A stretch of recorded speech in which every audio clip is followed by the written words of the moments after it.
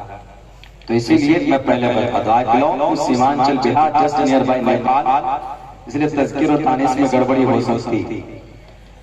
تو اس تنظیم کی کامیاب ہونے کی سب سے بڑی مضبوط وجہ یہی ہے کہ اس تنظیم کو محمد رسول اللہ صلی اللہ علیہ وسلم کی تنظیم سے اٹیچ کیا گیا. کیسے آپ کہیں گے کہ مولانا اتنی بڑی بات کیسے کہہ رہے ہیں؟ دیکھیں محمد رسول اللہ صلی اللہ، یہ جو اقوام متحدہ ہے، اس تنظیم کی بنیاد ڈالی گئی 1940 سے لے کر 1946 کے بیچ. جو دوسری جنگ عظیم ہوئی تھی دنیا میں، سیکنڈ ورلڈ وار جس کو کہتے ہیں، کئی کروڑ لوگ مارے گئے تھے. ایک طرف جاپان، ایران، اٹلی، جرمنی، ایک طرف برطانیہ، امریکہ، رشیا بھی انوالو تھا. دونوں طرف سے لوگ کروڑوں کی تعداد میں مارے گئے تھے اقتدار اور کرسی کے لیے. جب جنگ ختم ہوتی تو اس جنگ کے خاتمے کے بعد کچھ تھنک کر لو. کچھ قوم کے کچھ سماج کے سمجھدار لوگ بیٹھے، انہوں نے یہ فیصلہ کیا کہ اگر اسی طریقے پر جنگ ہوتی رہی تو دنیا سے ہیومینٹی کیا، دنیا سے مانو کا خاتمہ ہو جائے گا۔ اسی لیے کوئی نہ کوئی ایسا نظام بننا چاہیے کہ جس نظام کے تحت کچھ افراد مقاصد ہو انسان کے بقا کے لیے۔ تو انہوں نے کہا کہ سب سے پہلے ہم ایک تنظیم بناتے ہیں اور اس تنظیم میں 4 چیزیں ہوگی۔ ایک تو یہ، کوئی بھی معاملہ ہوگا دنیا کے اندر اس تنظیم کے اندر لائیں گے، ظلم کسی پر کوئی نہیں کرے گا اور مظلوم کو انصاف دیں گے اور حق پر چلیں گے، اور اگر کہیں پر کوئی جھگڑا کرے گا، آپس میں لڑے گا، تو بیچ میں ہم لوگ اس کا سلوشن نکالیں گے، اس کا حل نکالیں گے۔ اللہ کے نبی علیہ السلام نے 20 سال کی عمر میں ایک چھوٹی سی جماعت، ایک تنظیم بنائی تھی۔ اس تنظیم کو ہم لوگ نہیں جانتے ہیں، اس جماعت کو، اس سنگٹھن کو ہم لوگ نہیں جانتے ہیں، اس کا نام حلف الفضول رکھا تھا علیہ السلام۔ عاص بن وائل زبیر نامی ایک شخص مکہ میں پہنچتا ہے، وہ کہتا ہے کہ میں یہاں پر بزنس کرنا چاہتا ہوں، تجارت کرنا چاہتا ہوں۔ عاص بن وائل نے کہا کہ آئی ایم ریڈی، میں تیار ہوں، تمہارے پیسے ہوں گے، تمہاری دولت، تمہاری پونجی ہوگی اور میری محنت ہوگی، اور جو منافع ہوگا آپس میں بانٹ لیں گے۔ اس نے ایگری کیا، ٹھیک ہے، لیکن کچھ سالوں کے بعد سارے منافع، سارے پروفٹ عاص بن وائل نے اپنے ہڑپ لیا، کرپشن کر گیا، کرپٹ کر کے آ گیا۔ زبیر نامی شخص باہر سے آیا، اس کا کوئی نہیں تھا، عاص بن وائل علاقے کا تھا، دبنگ تھا، پاور میں تھا، اقتدار میں تھا، جو من میں چاہا، جو من میں آیا وہی کیا۔ اس نے کہا کہ زبیر تم کو رہنا ہے زیادہ تو میں جو کہتا ہوں وہی کرو۔ تو وہ ڈر گیا بیچارہ زبیر نامی شخص، اب وہ پاگلوں کی طرف پھرتا کہ ہے کوئی مائے کلال جو مجھے انصاف دلا سکے، ہے کوئی مرد مجاہد جو میرا حق مجھے لا کر دلا سکے۔ تو اللہ کے نبی علیہ السلام کے پاس بھی پہنچا وہ بندہ، 20 سال کی عمر ہے محمد رسول اللہ کی، آپ ابھی نبی نہیں بنے، آپ 20 سال کی عمر میں مکمل جوانی، آپ علیہ السلام کے پاس پہنچتا اور کہتا ہے، آپ علیہ السلام نے کہا کہ تم کو انصاف ملے گا۔ آپ نے سارے رؤسائے مکہ کو جمع کر کے کہا کہ ایسا نہیں ہو سکتا، کسی کے مال و دولت یا کسی کے حق کو لوٹ کر کوئی چین کی نیند نہیں سو سکتا۔ ہم لڑیں گے عاص بن وائل سے اور زبیر کو ان کا انصاف دلا کر رہیں گے۔ آپ علیہ السلام میدان میں آئے، آپ علیہ السلام نے وہ تنظیم بنائی، اور جس وقت آپ کو نبوت ملی 20 سال کی عمر سے لے کر 40 سال کی عمر تک آپ تنظیم کے صدر رہے، باضابطہ متحرک فعال لیڈر رہے۔ آپ علیہ السلام نے اس تنظیم کے بینر تلے کھڑے ہو کر مظلوموں کو انصاف دلایا۔ آپ علیہ السلام جب نبوت ملی، جب اس تنظیم سے الگ ہو رہے تھے، تو محمد رسول اللہ صلی اللہ علیہ وسلم نے کہا کہ لوگوں میں اس تنظیم کو نہیں چھوڑتا، اگر مجھے کوئی سرخ اونٹ بھی دے دیتا کہ اس تنظیم سے الگ ہو جاؤ، اس سے جڑے مت رہو، میں تب بھی اس تنظیم سے الگ نہیں ہوتا، کیونکہ اس تنظیم سے انصاف کی آواز بلند ہوتی، اس تنظیم سے مظلوموں کو حق دلایا جاتا، اسی لیے میں اس تنظیم سے الگ نہیں ہوتا۔ آج ہم تنظیموں سے جڑے ہوئے ہوتے، آج ہم جماعتوں سے جڑے ہوئے ہوتے، لیکن مظلوموں کے انصاف کے لیے آگے نہیں بڑھتے۔ ہم ڈر جاتے ہیں کہ ہاتھ میں ہتھکڑی ڈال کر جیل کے سلاخوں کے پیچھے ڈال دیا جائے گا، جیل کے اندر آپ کو ڈالا گیا، آپ کو ڈالا جاتا ہے، ڈالنے کی کوشش کی جاتی ہے تو آپ ڈر جاتے ہیں۔ لیکن یاد رکھنا، اگر حق جانتے ہوئے بھی چھپاؤ گے، اگر حق بات نہیں بولو گے، مظلوموں کے انصاف کے لیے کھڑے نہیں ہوگے، تو موجودہ ریسنٹلی شیخ الاسلام حضرت مولانا حسین احمد مدنی کا فرمان وہ کہتے ہیں، مجھے ظالم کے اوپر غصہ نہیں آتا جتنا غصہ مظلوم پر آتا ہے، کیونکہ وہ ظلم کو برداشت کرتا، اسی لیے غصہ اس پر آتا۔ آپ علیہ الصلوۃ والسلام نے اس تنظیم کے پہلے تلے زبیر کو انصاف دلایا، کسی کی ہمت نہیں دی کہ کوئی کسی کے ساتھ ناانصافی کرے گا، ظلم زیادتی کرے گا۔ اس تنظیم یہ لوگ کھڑے ہوتے اور پھر مظلوموں کو انصاف دلایا جاتا تھا۔ آپ علیہ الصلوۃ والسلام نبوت ملنے تک اس کے سدسیہ بنے رہے۔ محمد رسول اللہ صلی اللہ علیہ وسلم کی اس بنائی ہوئی تنظیم کے سیم پیٹرن کے مطابق اقوام متحدہ یونائیٹڈ نیشن کے ذمہ داروں نے یہ کہا کہ یہ جو جنگ عظیم ہوئی ہے، دوسری بڑی جنگ عظیم، کروڑوں لوگ جو خاتون کا خاتمہ ہوا، آخر یہ نظام کیسے تھمے گا؟ کسی نے کہا کہ کوئی سسٹم بنانا ہوگا، کوئی نظام عمل میں لانا ہوگا۔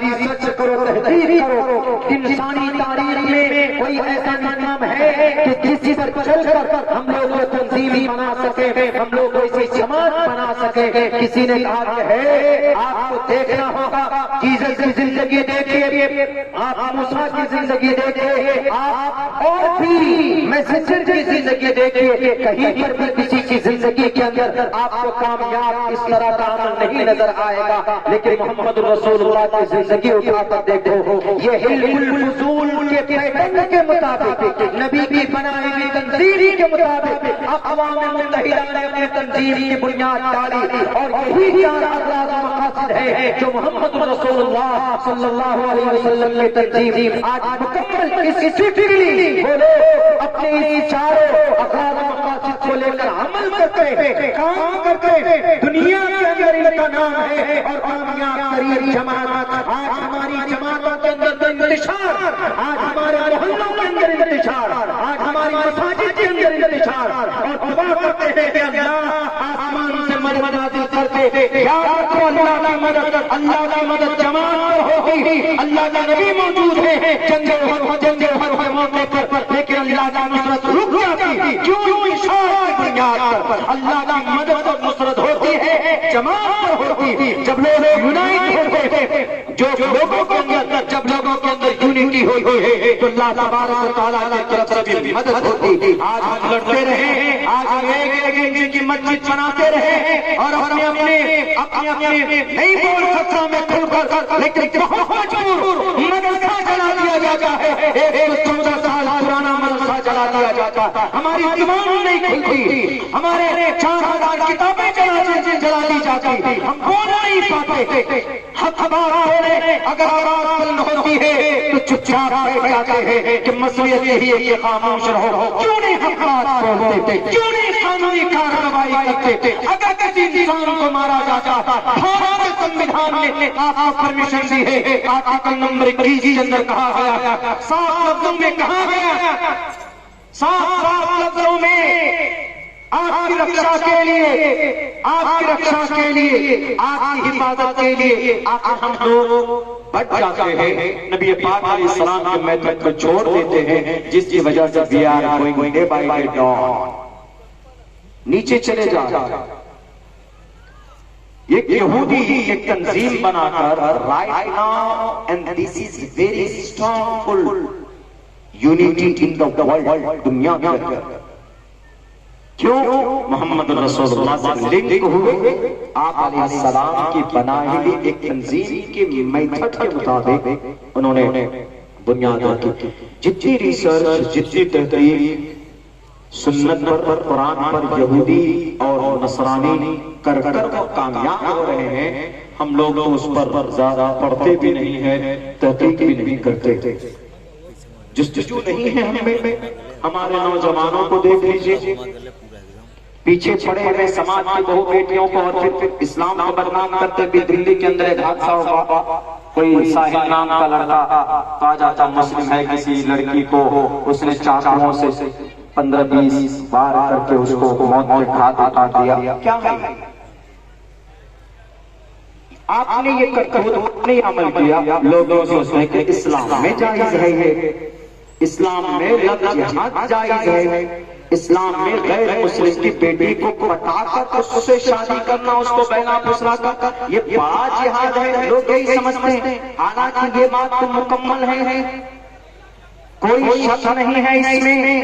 ہمارے علماء بیٹھے ہیں، اگر کوئی مسلم لڑکا کسی غیر مسلم لڑکی سے 100 مرتبہ کہے قبل تو 100 مرتبہ قاضی صاحب اس کو نکاح پڑھوائے، نکاح قیامت کی، قیامت تو آنا آسان ہے، قیامت تو آ جائے گی، لیکن نکاح نہیں ہو سکتا اس کا، کیوں ہے ہی نہیں؟ مسلم لڑکا بیوی ان کا، بیوی جس سے نکاح کریں گے مسلم لڑکی ہونا ضروری ہے، اسلام میں تو جائز ہی نہیں دھوکہ اور فراڈ، لیکن ہمارے نوجوان غلط راستہ پر چل چل ایسی حرکتیں کرتے تھے۔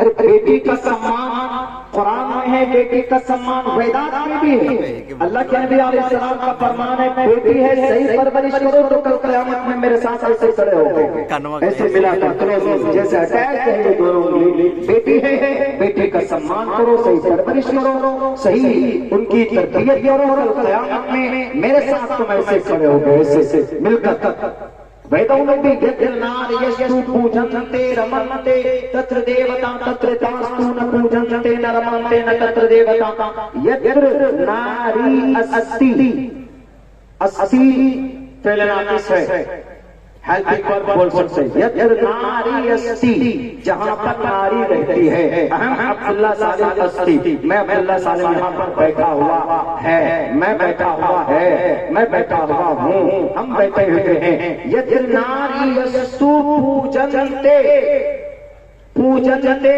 تسنیہ کا، پوجنتے رمنتے، پوجنتے تسنیہ، بیٹی کی کوئی عزت کرتا ہے اس لیے تسنیہ، ایک عزت کرنے والا ایک جس کی عزت کی جا رہی ہے، پوجنتے بیٹی ہے گھر میں اس کی عزت کی جاتی ہے، رمنتے تو اس عزت کرنے والے شخص پر رمنتے ایشور کی کرپا رمنتے آتی ہے ایشور کی طرف سے، کیوں بیٹی کی عزت کر رہا، یتر ناری اسی پوجنتے رمنتے تتر دیوتا، اس کے دیوتا کا، اس کے تتر اس کے دیوتا کا، تتر دیوتا تتر تاستو ن پوجنتے ن رمنتے، نہ لگیا ماں اور لا کا کام کرتا ہے، نہ نہیں کے لیے، ناٹ کے لیے کام کرتا ہے، نہ رمنتے تتر دیوتا تتر تاستو ن رمنتے ن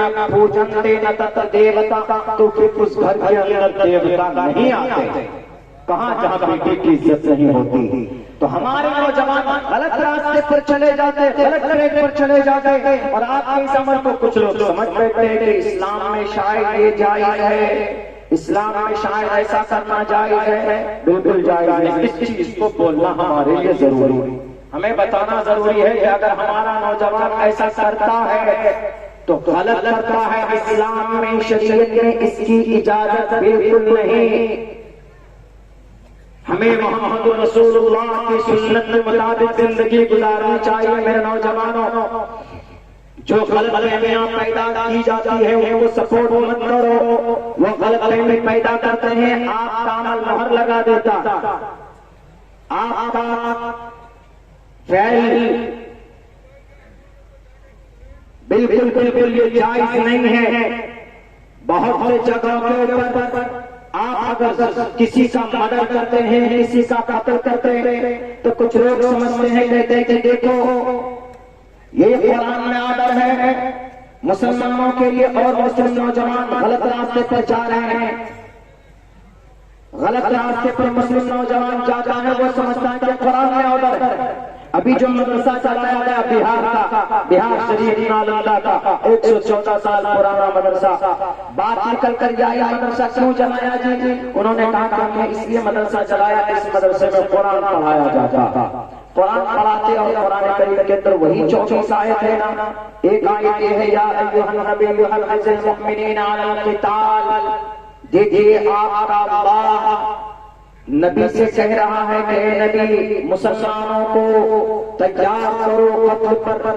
الگ سے جوڑتے ہیں وہ الگ سے, کچھ نفرتی چمٹو, کچھ سب نہیں. ہمارے سناتن دھرمی بھائی شانت ہے, آج بھی اس ملک کے اندر وہ سمجھدار ہے, لیکن کچھ نفرتی چمٹو وہ اپنے ذاتی فائدے کے لیے وہ کہتے ہیں کہ یا ایھا النبی حرض المؤمنین علی القتال, اے نبی ہندوؤں کو قتل کرنے پر مسلمانوں کو تیار کرو.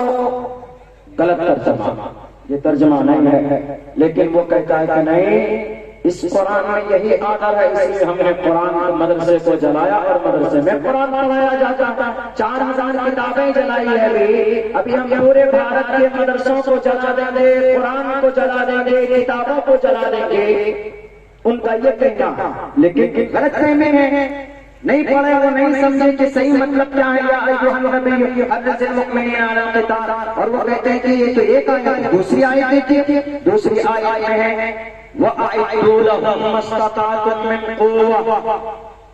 قرآن میں یہ کہا جا رہا ہے کہ ہندوؤں کے خلاف تیر تلوار لے کر تیار رہو لڑنے کے لیے. غلط ترجمہ. تیسری آیت پیش کرتا دیکھیں, تیسری آیت میں فَاقْتُلُوا الْمُشْرِكِينَ حَيْثُ وَجَدْتُمُوهُمْ. کافر نہیں وہ ترجمہ کرتے ہندو کو جہاں پاؤ وہیں قتل کر دو, یہ بھی غلط ترجمہ ہے, چھیڑ چھاڑ ہے. اور کہتے ہیں دیکھیں سب سے بڑی بات تو یہ ایک آیت اور بھی پیش کرتے ہیں, کہتے دیکھیے 19-24 میں سے ایک آیت کیا ہے فَكُلُوا مِمَّا غَنِمْتُمْ, لوٹو اور کھاؤ. ہندو بھائی کے مان کو لوٹو اور کھاؤ, وہ ترجمہ کرتے ہیں. بولو یہ غلط کر کے توڑ مروڑ کر پیش کر کے وہ اپنا جواز کا راستہ نکالتے ہیں جو غلط ہے. میں ابھی وحدات کی روشنی میں سمجھاؤں گا کہ ان آیت کا کیا مطلب ہے. یا ایھا النبی حرض المؤمنین علی القتال, اس کے تعلق سے رگوید کا اتھروید کا ایک منتر پڑھا جاتا ہے رودربھوگیوا اشرید پشاچا, اور وہ دوسری پڑھتے ہیں وَأَعِدُّوا لَهُم مَّا اسْتَطَعْتُم مِّن قُوَّةٍ. اس کے تعلق سے پڑھا جاتا ہے برہما دویشو جہی اتھروید کا منتر. تیسری آیت پڑھتے ہیں وہ فَاقْتُلُوا الْمُشْرِكِينَ حَيْثُ وَجَدْتُمُوهُمْ, اس کے تعلق سے اتھروید کا تیسرا منتر ہے برہما پیارو نام پر جام جہی, وہ چوتھی آیت پڑھتے ہیں فَكُلُوا مِمَّا غَنِمْتُمْ. رگوید اتھروید کا چوتھا منتر ہے جو سمجھاتا ہے اور کہتا ہے کہ میں ایکسپلین کروں گا, بتاؤں گا, لیکن تھوڑی دیر سے صحیح بات کیا, قرآن کی ان آیت کی شان نزول کیا ہے, ان آیت کا مقصد کیا ہے. جب تک پریویس آگے پیچھے سے نہیں سمجھیں گے تو قرآن سمجھ میں نہیں آئے گا, ان کی آیت کا منشا سمجھ نہیں سکتے آپ. ایک ٹکڑا لے لو گے بیچ میں, اس کے بعد ڈانس کرتے رہو گے, کوئی فائدہ نہیں ہے. اور مدرسہ اور مسجد اور کتاب کو جلانے سے کوئی فائدہ نہیں ہوگا. پڑھا جائے پہلے گرنتھوں کو پڑھو, اپنے اپنے ڈھونگی جتنے بھی ڈھونگی لوگ ہیں بولتے ہیں کہ ہم شاستری ہیں, ہم اپنے شاستروں کو جانتے, وہ نہیں جانتے. یقیناً اگر آپ کو ایکچوئل اور صحیح نالج چاہیے تو آپ بیٹھیے میرے ساتھ, میں آپ کو رگوید دیتا, میں آپ کو اتھروید دیتا, میں آپ کو ساموید دیتا, میں آپ کو یجروید دیتا, میں آپ کو شریمد بھگوت گیتا دیتا, میں آپ کو رامائن مہا بھارت دیتا. جہاں سمجھ میں نہ آئے مجھ سے پوچھ لیجیے, میں نے آپ کو سنسکرت گرامر کو پڑھا, میں حافظ قرآن ہوں. ایک طرف سے قرآن کریم کی آیت پڑھوں گا اور ایک طرف سے آپ کو شلوک کو پڑھ کر سمجھاؤں گا. ایک انچ کے برابر بھی کوئی فرق پیدا نہیں کر سکتا کوئی مائے کا لال. اگر کوئی کرتا ہے جو نفرتی اس کو سمجھ میں نہیں آیا, اسی لیے وہ ایسا کرتا. اسی لیے کسی کی باتوں کو نہ مان کر اپنے شاستروں کو پڑھنے کی طاقت پیدا کرو تاکہ آپ کو صحیح بات سمجھ میں آئے کہ شاستروں کے اندر کیا لکھا. ہمارے قرآن میں اللہ تبارک و تعالیٰ نے جو آرڈر دیے نبی پاک علیہ السلام کے تعلق سے, وہی انسانوں کی بھلائی کے لیے اللہ کے نبی علیہ السلام کے لیے اللہ تبارک و تعالیٰ نے کہا لقد کان لکم فی رسول اللہ اسوۃ حسنہ. اس زمین کے اوپر بسنے والے انسانوں محمد رسول اللہ کے اندر ایک اسوہ, ایک رول ماڈل ہے محمد رسول اللہ. ایک آدمی سوال کرتا ہے کہ مولانا عبداللہ صاحب کیسے I want to be a great businessman in the world. دنیا کے اندر بڑا تاجر بننا چاہتا ہوں، لیکن کیسے بنوں؟ سوال کرتا ہے کوئی، تو آپ کیا جواب دیں گے؟ آپ کہیں گے کہ اڈانی جی، امبانی جی، ان کی زندگی پڑھو، ان کی محنت پڑھو، کیونکہ یہ لوگ محنت کر کہاں تک پہنچے. آپ یہی مشورہ دیں گے؟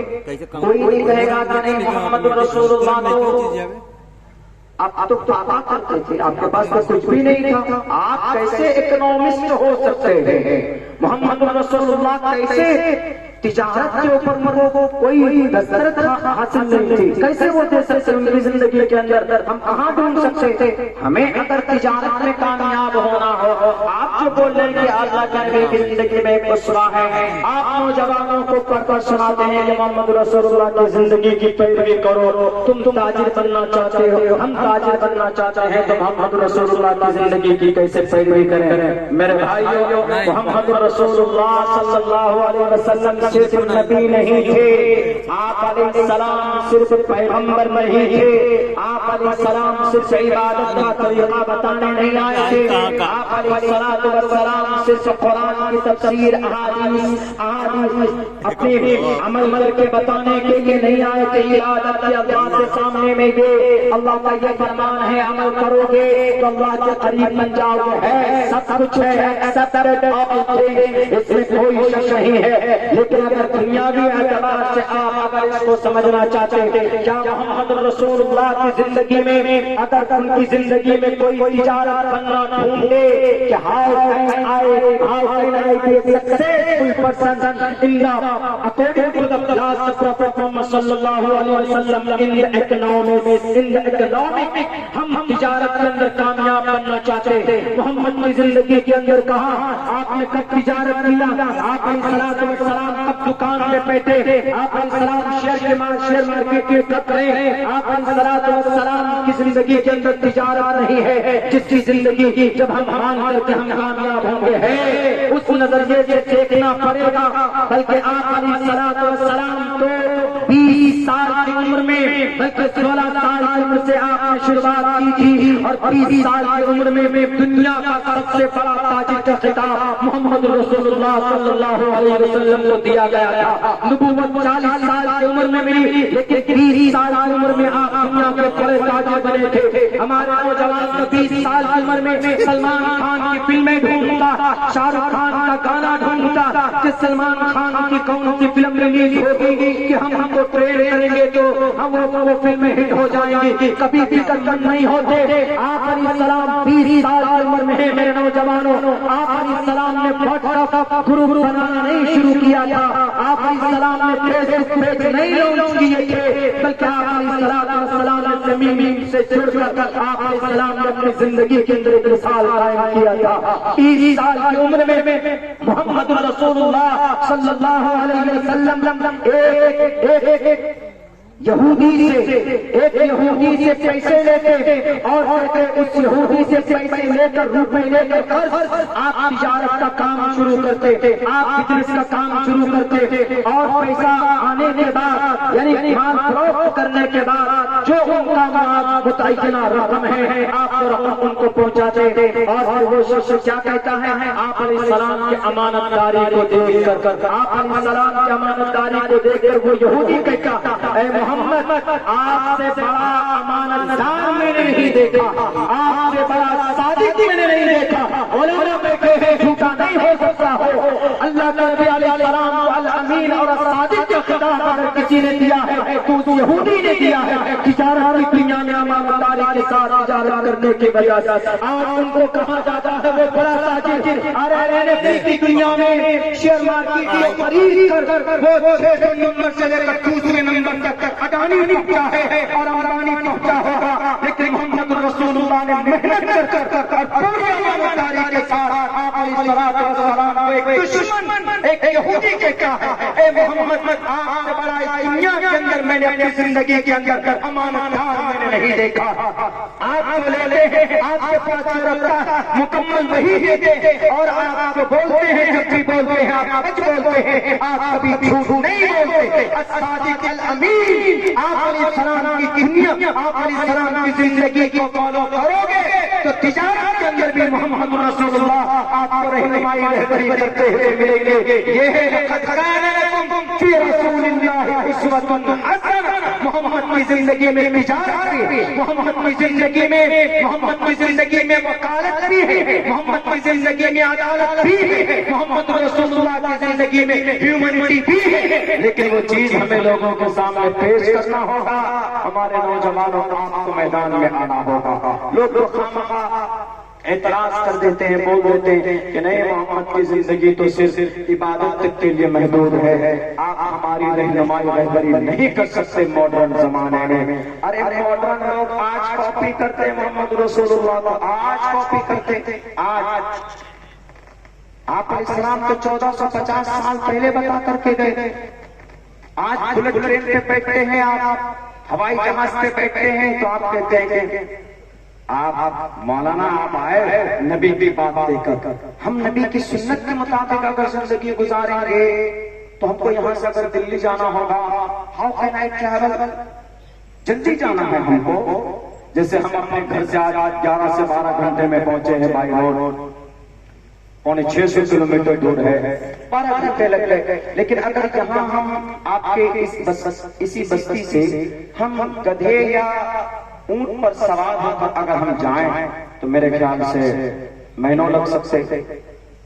آپ کہیں گے کہ مولانا ہم یہاں سے دلی جانا چاہتے ہیں اور محمد کی سنت کے مطابق اگر جائیں گے تو مہینوں لگ جائیں گے, کیونکہ محمد رسول اللہ صلی اللہ علیہ وسلم اونٹ پر سواری کرتے تھے یا گدھے کے اوپر سواری کرتے تھے یا گھوڑے پر سوار ہو کر سواری کرتے تھے, آپ چلتے تھے. تو آپ کہیں گے کہ ہاؤ از پاسبل, کیسے ہو سکتا محمد رسول اللہ کی زندگی میں ہمارے لیے رسوا کیسے ہو سکتا. ہمیں تو ہوائی جہاز یا پھر وہ وندے بھارت بلٹ کون سی ٹرینیں لانچ ہو گئی ہے.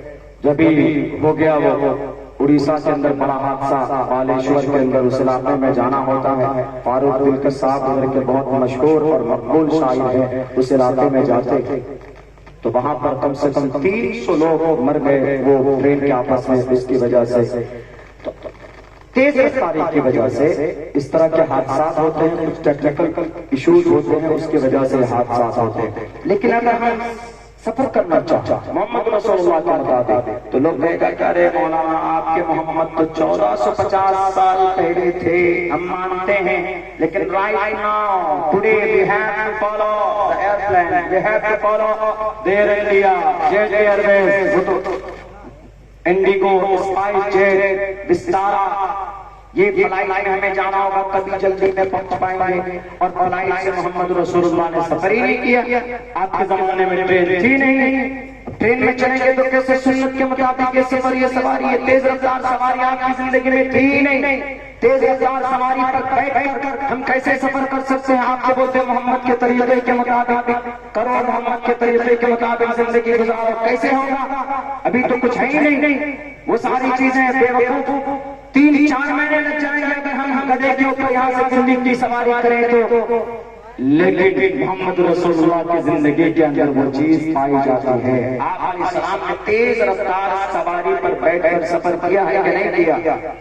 قیامت کی صبح تک کوئی مائے کا لال اتنی تیز رفتار سواری پر بیٹھ کر سوار نہیں کر سکتا. تم بنا لو ہوائی جہاز, ہوائی جہاز کی سپیڈ بھارت کی نہیں پوری دنیا کے اندر زیادہ سے زیادہ 1500 کلومیٹر کے 1 گھنٹے کے اندر جو فلائٹ ہوتی ہیں, جو پیسنجر کو لے کر چلتی.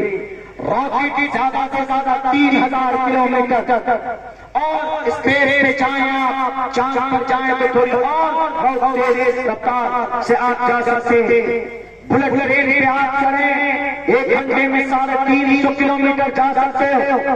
وندے بھارت پر چڑھو تو 1 گھنٹے کے اندر زیادہ سے زیادہ آپ 1 گھنٹے میں 130 کلومیٹر دور, 135 کلومیٹر دوری کا سفر طے کر سکتے ہو. اس سے زیادہ نہیں. 1000 کلومیٹر ایک گھنٹے کے اندر آپ سفر کر سکتے ہیں آپ نارمل فلائٹ پہ، لیکن محمد رسول اللہ جس سواری پر بیٹھ کر 1450 سال پہلے سفر کیا ہے، دنیا والوں لاؤ ایسی سواری پیش کرو، پھر رات جس پر بیٹھ کر آپ علیہ السلام مکہ المکرمہ سے آپ بیت المقدس ہے، آپ علیہ السلام وہاں سے آپ نے آسمان کا پہلے آسمان، دوسرے آسمان، تیسرے آسمان، چوتھے آسمان اور نہیں معلوم جناب کہاں کہاں کا سفر آپ نے کیا ہے، ثم دنا فتدلى فكان قاب قوسين او ادنى۔ اس فرمان کو بتانے بنانے والا اس پرماتما نے جس نے اس فرمان کو سجایا، جس نے اس پورے سنسار کو بنایا،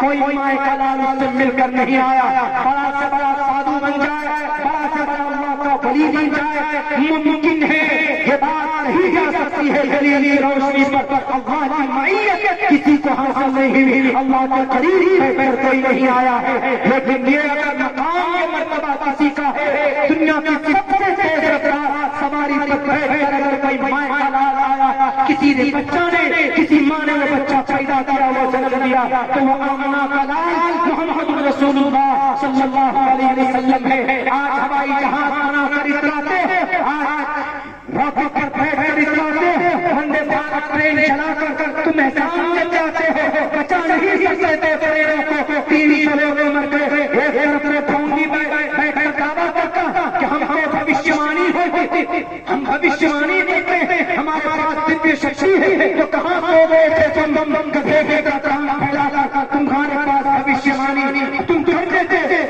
بتا دیتے دبی شکتی کی روشنی میں کہ وہاں بالیشور کے اندر میں ٹرین حادثہ ہونے والا ہے، بالیشور اسٹیشن ماسٹر سے کہ کچھ نہ کچھ کرے، یہاں پر ٹرین حادثہ ہونے والا، سستی لوگوں کی پاپولرٹی حاصل کرنے کے لیے کہ نہیں جناب میرے پاس دبی شکتی، میرے پاس ایشور کی طرف سے وانی ہوگی، جھوٹ بولتے ہو، کسی بھی جنگ کے اندر یہ بات کی بھی نہیں ہے کہ کسی منشیہ کو یہ مقام حاصل ہو سکتا، ہاں ہو سکتا، صرف کل کا یہ ہو سکتا ہے جو کل یہ 14 تقریباً 850 سے 50 سال پہلے جن کا جنم ہو چکا ہے، اور جو آج دھرتی کے اوپر اس کل کا یہ ہو سکتا ہے، ایشور کے طرف سے دبی شکتی ہو سکتی، اگر یقیناً تمہارے پاس دبی شکتی تھی تو یہ بڑے حادثے کو کیوں نہیں بچایا، اگر جانتے تھے نہیں بتایا تم نے، کیسا مطلب دیش تم نے غداری کی ہے، تم کو دیش پر رہ کر بیٹھ کر ایک سچے ناگرک ہونے کی دلیل پروف تم کو نہیں دیا جا سکتا، کیونکہ ہوتے ہیں جانتے ہیں تم نے انسانوں کو بچانے کی کوشش نہیں کی۔ میرے بھائیوں لوگ سواری پر بیٹھ کر اتراتے ہیں، ہمارے نبی تو چند سیکنڈوں کے اندر پہلے آسمان، دوسرے آسمان، تیسرے آسمان، چوتھے آسمان، پانچویں آسمان، چھٹے آسمان، ساتویں آسمان، عرش معلیٰ تک سبحان الذی اسریٰ بعبدہ لیلا من المسجد الحرام، کہو امریکہ سے یا کہو جرمنی اور اٹلی سے کتنی تیز رفتار سواری بنا سکتے جو جہاں تک نگاہ کر کے کہاں تک وہاں تک اس کی رفتار ہو، اس کی پہلے اس کا پہلا قدم کرے، بنا سکتے ہو، سب سے فتوے دیں گے، لیکن محمد رسول اللہ صلی اللہ علیہ وسلم ایسی تیز رفتار سواری پر بیٹھ کر آپ سواری کر کے آ چکے ہیں۔ یہ ہے لقد کان لکم فی رسول اللہ اسوۃ حسنہ۔ اسی کو دیکھ کر آج لوگ تیز رفتار سواریاں بنا رہے ہیں، کون؟ یہودی جوڈائزم، لیکن ہم ہی لوگ ایسے ہیں، ہمارے نبی، ہم لوگ بالکل خالی، بالکل بے بہرا، 20 سال کی عمر میں تاجر کا تاجر، ہمارے نوجوان 20 سال کی عمر میں غلط راستے پر چلے جاتے، نشہ کرتے، نشہ اللہ نے جوانی کس نے دی؟ حضرت عبداللہ ابن عباس رضی اللہ تعالیٰ علماء بیٹھے ہیں، 16 سال کی عمر میں تفسیر کے امام بن گئے تھے۔ عبداللہ ابن عباس مفسرین کے خلافات تفسیر میں ان کا قلم رک جاتا ہے جب حضرت عبداللہ ابن عباس کی کوئی روایت سامنے آ جاتی ہے، تفسیر جب سامنے آ جاتی ہے۔ کتنے سال کی عمر میں نوجوانوں؟ 16 سال کی۔ ہم تو 16 سال کی عمر میں صرف سلمان خان کی کمر دیکھتے ہیں، کون سے گانے میں کس طرح سے ڈانس کیا ہے اس کے اوپر غور کرتے. یہ ہمارے نبی پاک علیہ السلام سے ان کی سنت میں ہم دور ہوتے چلے جا رہے ہیں. ایک سنت پر اگر عمل کرو گے جوانوں 100 شہیدوں کا ثواب ہے. اور یہ من احیا سنت عند فساد امتی فلہ اجر مئات شہید. دنیا کامیاب نہیں ہے، آپ کے نبی کی کاپی کر کے وہ کامیاب ہے. وہ لوگوں کو نہیں بتاتے، آپ کے نبی کی کاپی کر کر وہ کامیاب. اس دیش کے لیے بہت بڑی تنظیم ہے، نام نہیں لوں گا، سکسیس ہے، کامیاب ہے. کیوں؟ یونٹی. اور ہم ہیں یونٹی جہاں ہمارے میں ہونا چاہیے، ہم یونائٹ نہیں. ہم ہر جگہ پر بٹے ہوئے، ہر جگہ پر الگ الگ مذہبی دھارمک دنیا میں ہر اعتبار سے بٹے ہوئے. ہم صحیح جواب نہیں دے پاتے، صحیح پیغام نہیں دے پاتے. اللہ کے نبی علیہ الصلوۃ والسلام، میرے نوجوانوں، ایک حدیث ہے، آپ کو کل قیامت میں پوچھے گا، شاب نشأ فی عبادت اللہ فہو فی الجنہ. آپ اپنی جوانی کو اللہ کے راستے میں اگر لگائیں گے آپ جنت میں جائیں گے. اور میں بہت خطرناک سوال ہوگا، وعن شبابہ فیما ابلا، جوانی کہاں پرانی کر کے آیا؟ سب سے پوچھے. آج جو بیٹیاں آتی اور ہماری مرتد ہو رہی ہے اس میں ذمہ دار ہم لوگ بھی ہیں. اس کے اوپر میں بات کروں گا، لیکن اس سے پہلے وہ جو 24 آیت ہے اس کے اوپر کیا تیاری ہے ہمارے نوجوانوں کی کہ چلو ہاں بھائی غلط فہمی پیدا ہو رہی ہے تو ہم کے سپاہی بن کر قرآن و شریعت کا علمبردار بن ہم بھارت کے سنویدھان کی روشنی میں رہتے ہوئے، ان کے اندر رہتے ہوئے ہم غلط فہمی کا اور ان کا ایکسپلینیشن کریں. ہمارے نوجوان نہیں بتا پائے. ابھی پوچھ لیجئے کہ شاہ رخ خان کی فلم آئی کتنے کی کمائی کی، ابھی فوراً بتا دیں. اور سلمان خان کی فلم آئی کتنی کمائی کی، ڈائریکٹر کون ہے، پروڈیوسر کون ہے ان کو کوریوگرافر کون ہے، کیا کیا ہوتا وہ کون ہے، یہاں تک کہ جو اور چھوٹی چھوٹی چیزوں کے ایڈیٹرز ہوتے وہ ہمارے جوان بتا دیں گے. لیکن ایک چیز پوچھ لیجیے کہ آپ کے قرآن کریم کی 24 آیتوں پر ریلیشن سے ہے، آپ جواب دے سکتے نہیں دے سکتے. صرف آپ کو یاد ہے؟ بالکل نہیں ہے. اللہ کے نبی علیہ السلام پیدا ہوئے مقصد کیا تھا، دنیا کے اندر کیا پیغام ہے، دنیا والوں کے سامنے آپ علیہ السلام کیا ہیں نہیں بتا سکتے. ہمارے نوجوان آج بالکل دلچسپی نہیں ہے، غلط راستے پہ چلنے میں نمبر 1. میرے نوجوانوں، میں خصوصاً آپ کو اسی لیے مخاطب کر رہا ہوں، آپ اس ملت کی تقدیر ہیں، آپ اس قوم کی تقدیر ہیں. یہودی کو عرش معلیٰ تک پہنچایا ان کے نوجوانوں نے. آپ کے ہاتھ میں جو آج موبائل ہیں، سیلفی سب سے بہترین کون سے موبائل سے آتا ہے، ہمیں وہی موبائل چاہیے. پتا ہے اس موبائل میں جو مائکرو کیمرہ لگا ہوا، اس کے اندر جو لینس لگا ہوا، دنیا کو یہ سمجھنے کہ اس لینس کو ہم نے بنایا، اس کیمرے کو ہم نے بنایا. اسی پر تحقیق کر لیجئے، دنیا کے اندر کیمرے کو وجود میں لانے والا ابن حزم ہے، جو قرآن کریم پڑھنا جانتا تھا، جو مدرسے کا طالب علم تھا.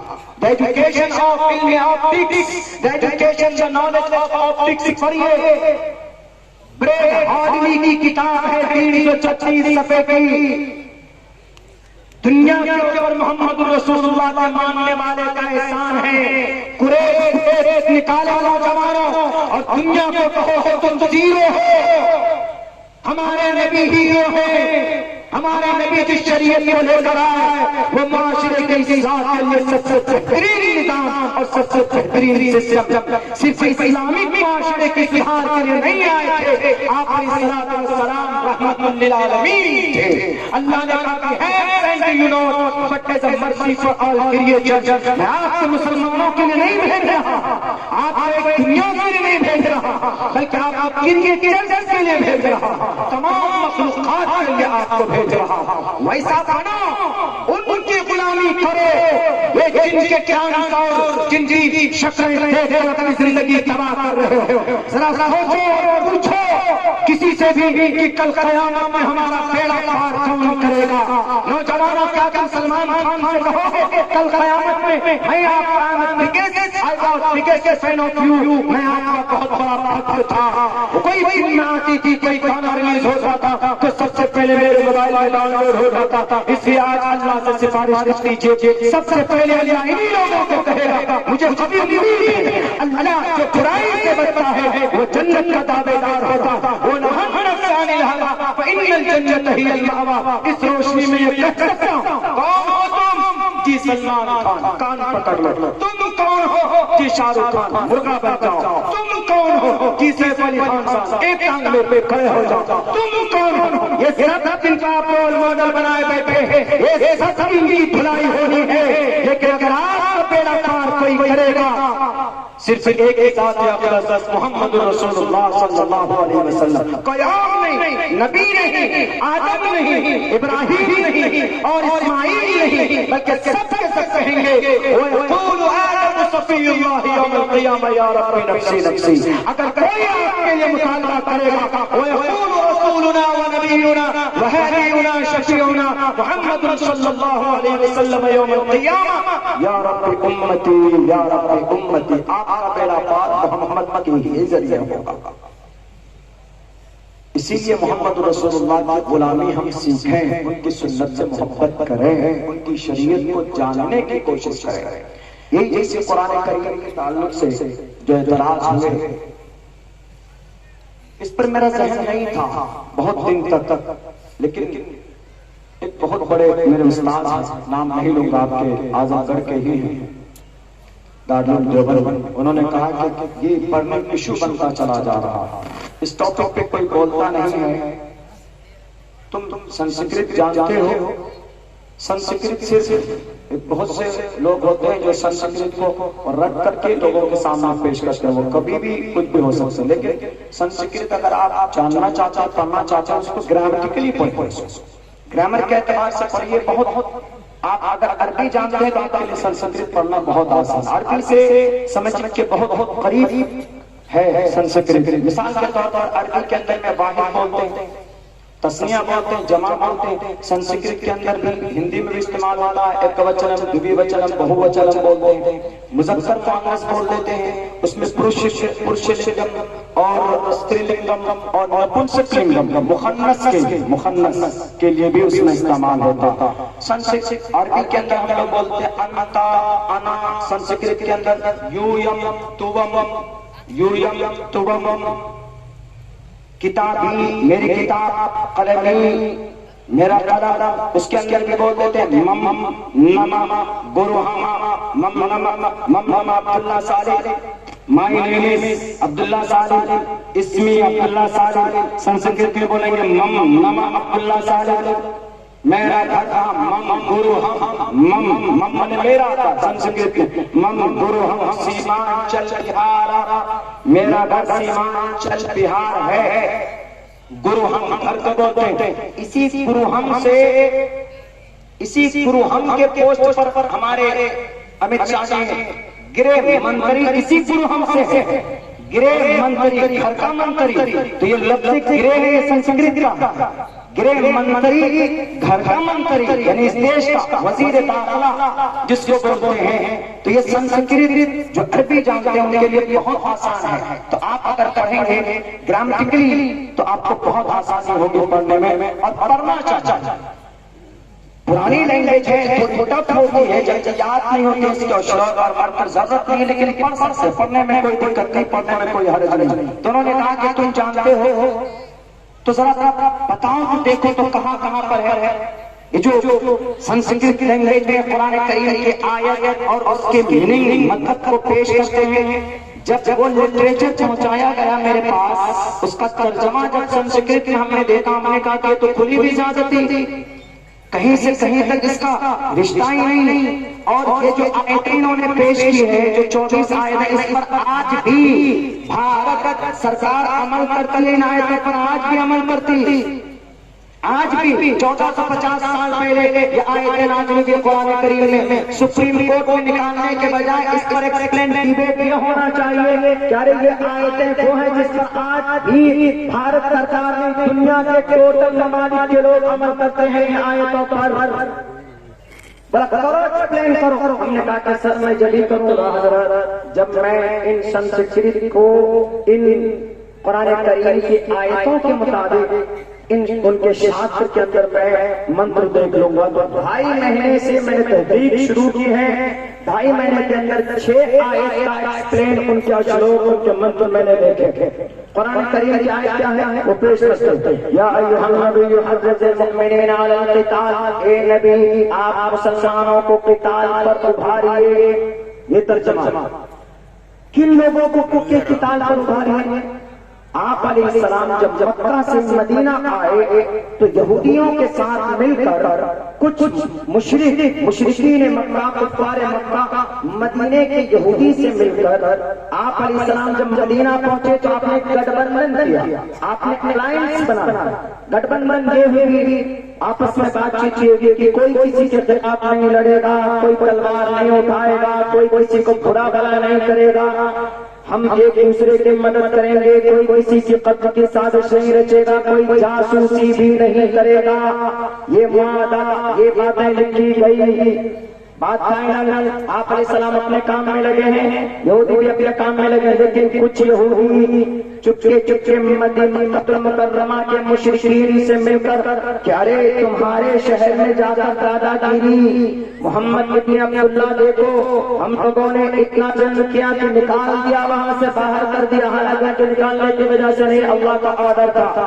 اللہ کے آرڈر سے آپ علیہ السلام ہجرت کر کے آئے. تو انہوں نے کہا برخلایا یہودیوں کو، اور یہودی نے آپ علیہ السلام کی قتل کی سازش شروع کی، جاسوسی شروع کی. تو جاسوسی کرنے والے کی سزا کیا ہے اس دیش میں، بھارت میں؟ اگر کوئی ہمارے ملک بھارت میں رہ کر اگر کوئی بنگلہ دیش یا چائنا کی جاسوسی کرے یا امریکہ کے اندر جا کر امریکہ کی جاسوسی کرے تو ہر ملک اور ہر دیش کا قانون ہے اس جاسوس کو پھانسی کی سزا یا اس کو مرنے کی سزا سنائی جاتی ہے. آج بھی اگر بھارت کے اندر کوئی جاسوس پکڑا جائے تو اس کو فوراً مودی جی کہیں گے کہ جاسوس ہے، اس نے دیش کی سیکورٹی کو خطرہ پہنچانے کی کوشش کر رہا ہے. ایک کام کرو، ان کو فوراً QA لگا کر ان کو جیل کے سلاخوں کے اندر ڈالو. آج بھی اس آیت پر عمل کرتے جب ہمارے ملک میں جاسوس کو پھانسی کی سزا دی جا سکتی، کسی ملک میں سولی کی سزا دی جا سکتی، تو محمد رسول اللہ کے شہر میں اگر کوئی مکرمہ کا جاسوس پکڑا جائے، اس کا جاسوس پکڑا جائے تو محمد رسول اللہ اگر اللہ کہتا ہے کہ تم اس کو قتل کرو، تمہارے خلاف سے بغاوت کرتے ہیں، اس کو تم مارو، تو یہ گناہ کیسے ہو سکتا ہے؟ بتاؤ ذرا عقل کے دشمنوں، کیسے ہو سکتا؟ یہ ہے اس آیت کا مطلب.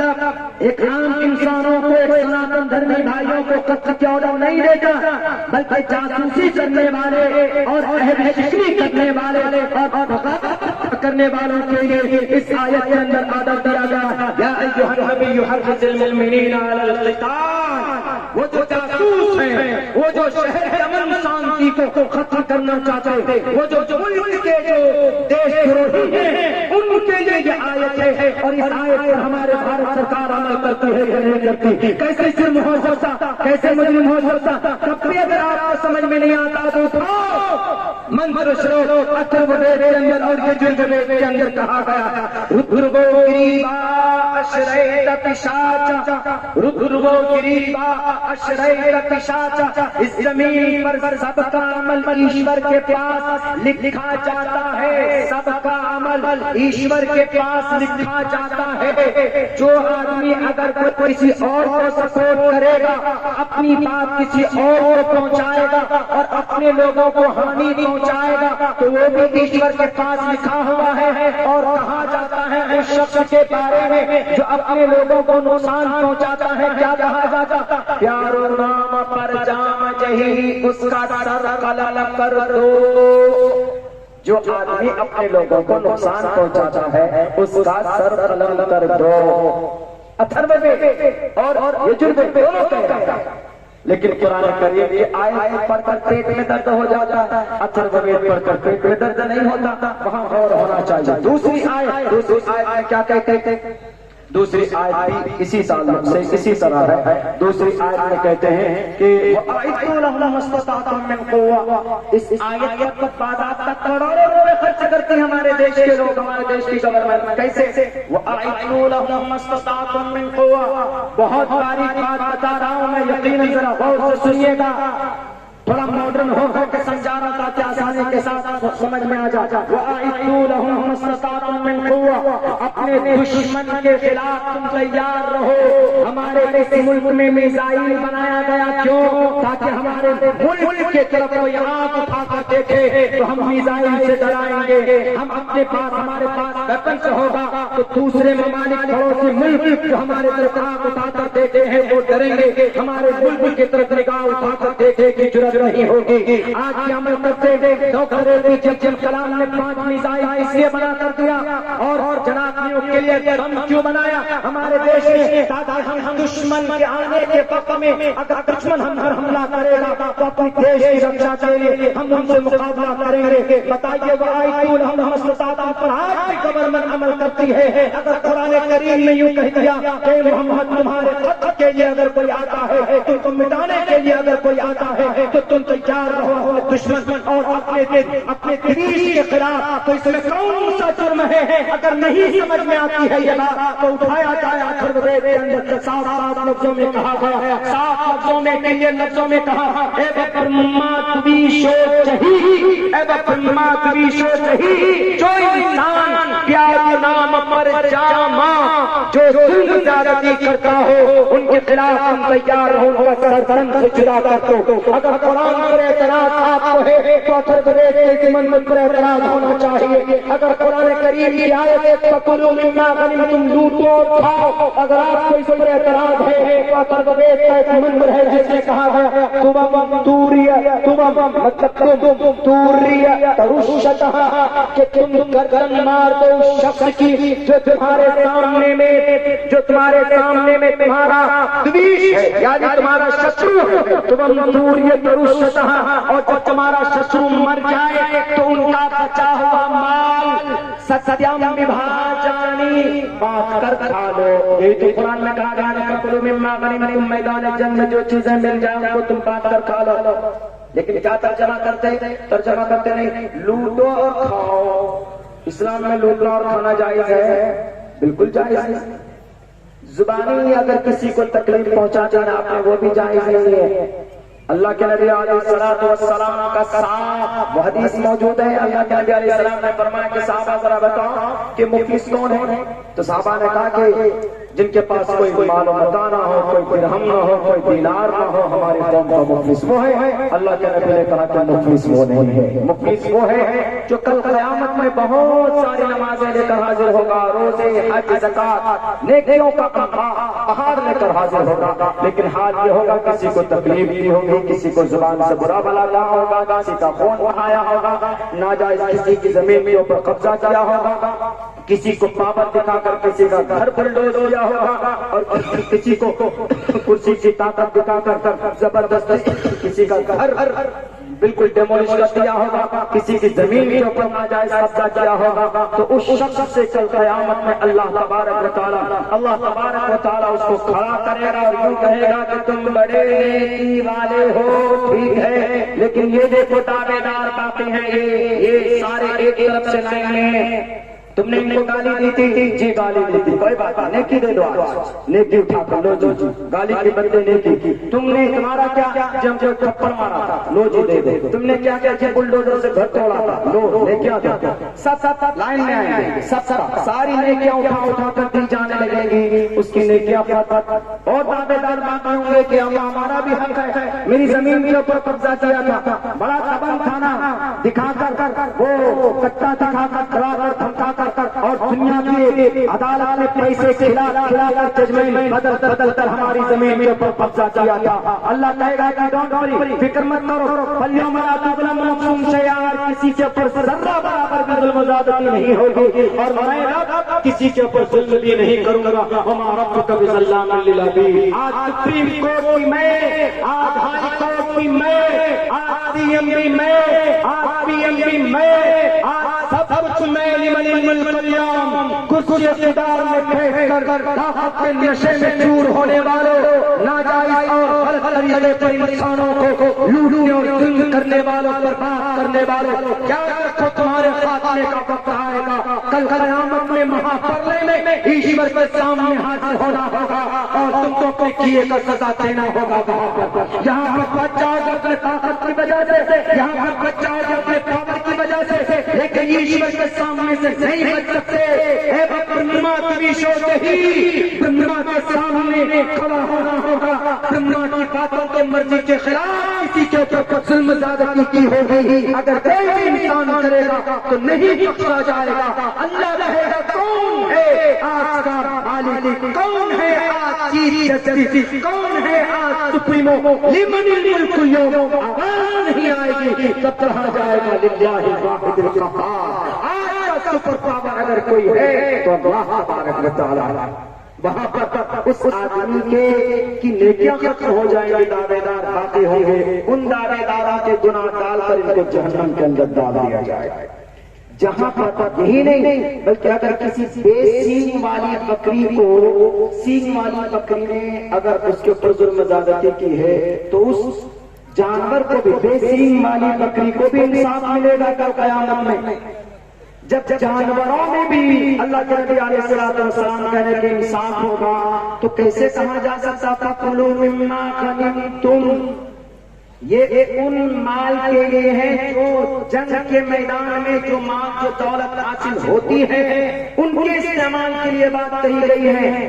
اسی لیے اگر خدا کے واسطے اگر آپ کو قرآن کریم کی یہ آیت یا ایھا النبی حرض المؤمنین علی القتال پر اعتراض ہے تو آپ کو رودرگو گریما اشرت پشاچا پر بھی اعتراض ہونا چاہیے. اگر آپ کو فقتل المشرکین حیث وجدتموہم پر بھی اعتراض ہے تو آپ کو ایبا برہما بویشو صحیح پر بھی اعتراض ہونا چاہیے. اگر آپ کو فکلوا مما غنمتم کے اوپر، اگر آپ کو فکلوا مما غنمتم کے اوپر اعتراض ہے تو آپ کو ترنت دوریت روشتہ ستم نبھا جانے کے اوپر بھی اعتراض ہونا چاہیے. لیکن ان آیتوں کو بیس بنا کر انہیں مدرسوں میں پڑھایا جاتا ہے، اسی لیے ہم مدرسے سے چلائیں گے، قرآن کریم جل جائے گا.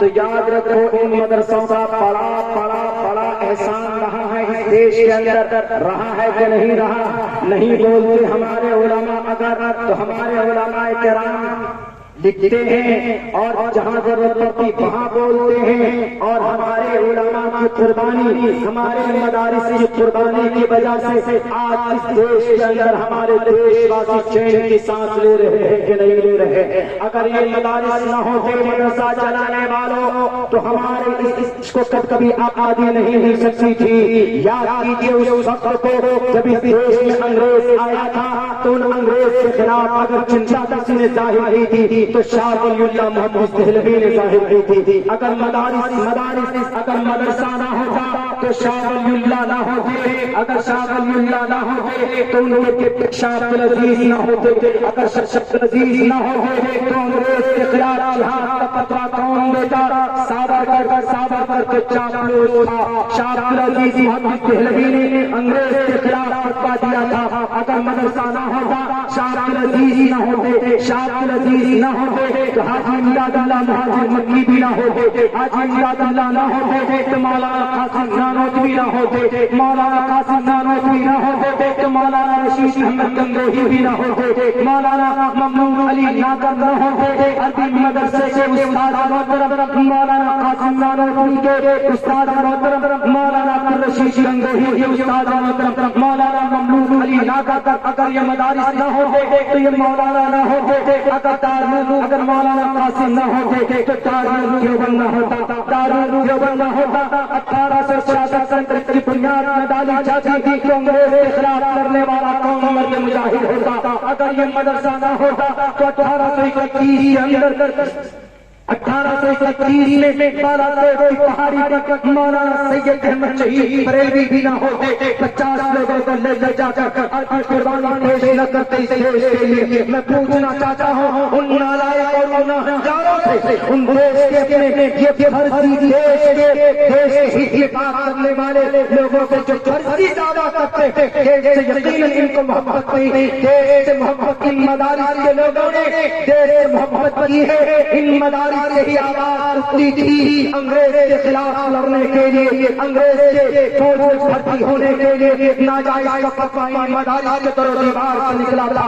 تم یاد کرو اس وقت کو، اگر مدرسہ نہ ہوتا، دارالعلوم دیوبند نہ ہوتا تو ہمارے علماء نہ ہوتے. اگر دارالعلوم دیوبند نہ ہوتا، شیخ الہند نہ ہوتے. اگر شیخ الہند نہ ہوتے تو مولانا عبید اللہ سندھی بھی نہ ہوتے. مولانا عبید اللہ سندھی نہ ہوتے تو تحریک ریشمی رومال کے لیے محنت کون کرتا؟ تم کرتے نہیں کر سکتے تھے. تم دلوں میں چھپے ہوئے تھے، تمہارا جنم نہیں ہوا تھا.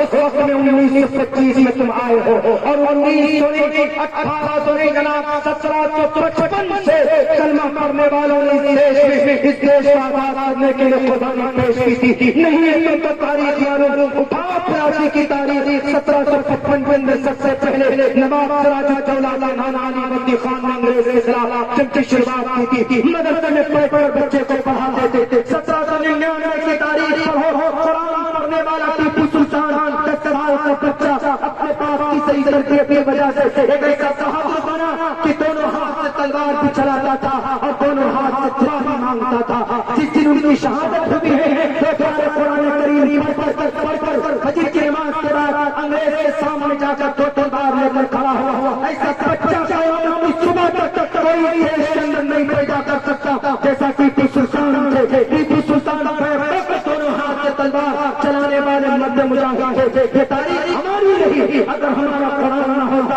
تو یہ ہمارے مجاہد پیدا نہ ہوتے. اگر ہمارے مجاہد نہ ہوتے تو انگریز کے حکام ڈال کر بات کرنے والا کون ہوتا؟ کوئی مائع کا لال بتائیں تمہاری تنظیم میں سے نہیں ہے.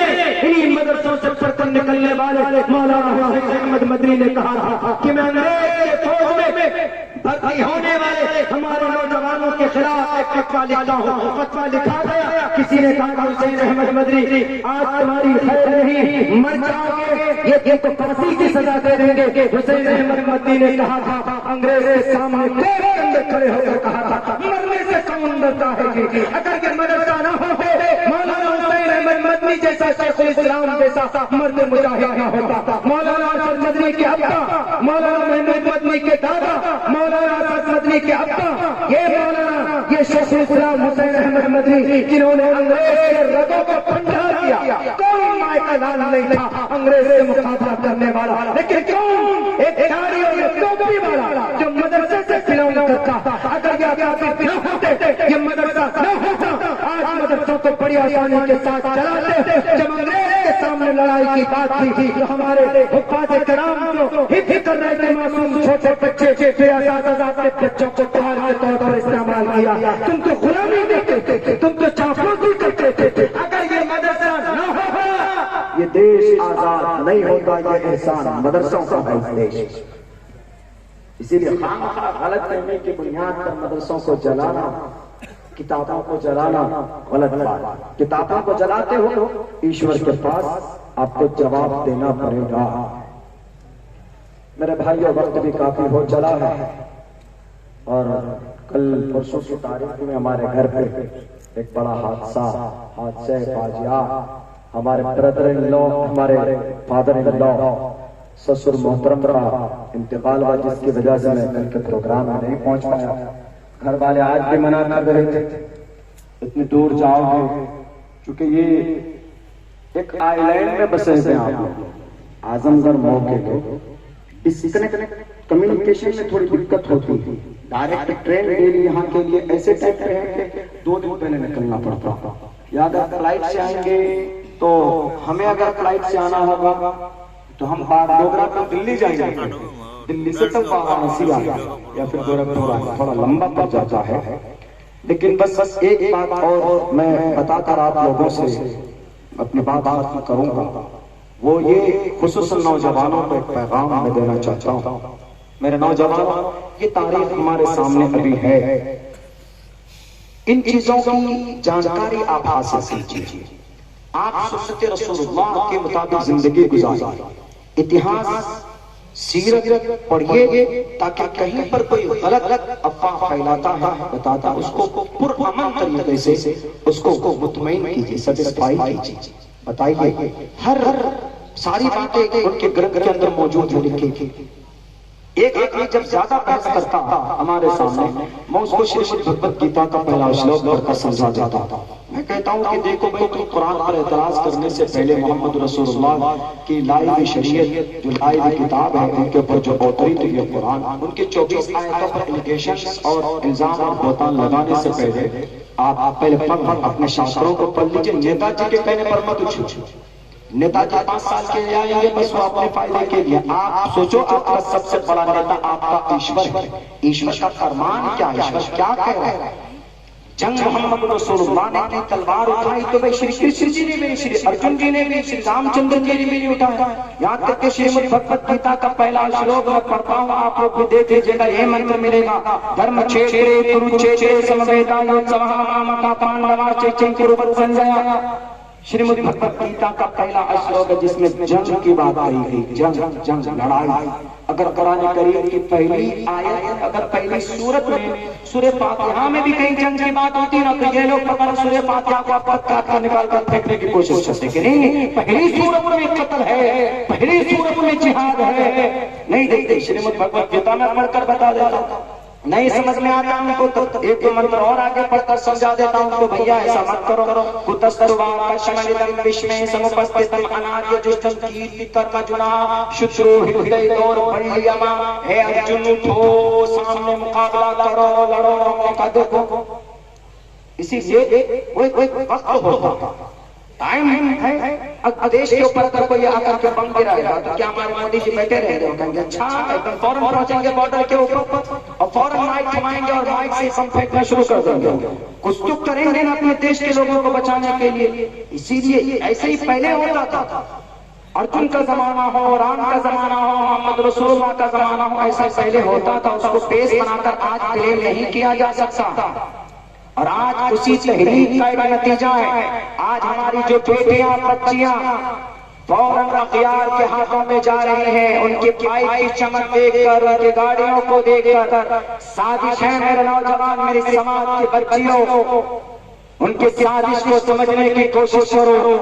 وہ آپ کا کبھی بھی، پہلی بات تو آپ کا نکاح ہو ہی نہیں سکتا. میرج ہو سکتا ہے بھارت کے سنویدھان کے اعتبار سے. آپ اگر بالغ ہیں آپ کسی سے میرج کر سکتے ہیں سنویدھان کے اعتبار سے. لیکن اگر کوئی مسلم لڑکا یا مسلم لڑکی اگر کسی اغیار سے میرج کرتا ہے تو شریعت میں وہ میرج، وہ شادی قابل قبول نہیں ہے. ان سے اولاد پیدا ہونے والی کبھی بھی ان کے لیے جائز حرامی نسل، اور ان سے جو بچیاں وہ جو چلتی رہے گی اولاد کا سسٹم اور نظام، وہ سارے حرامی نسل ان تمام کا وبال تمہارے سر پر ہوگا. پتا کیا سازش ہے ہماری سماج کے بچیوں جو لبرلزم کی وجہ سے کہ نہیں مولانا دھرم کچھ نہیں ہوتا، اپنا اپنا عمل ہوتا ہے، اسی لیے ہم آزاد ہیں. کچھ تو آزاد خیال کی وجہ سے بچیاں دھرم پریورتن کر کر یا دھرم پریورتن بھی نہیں کرتے، تم اپنے دھرم پر، ہم اپنے دھرم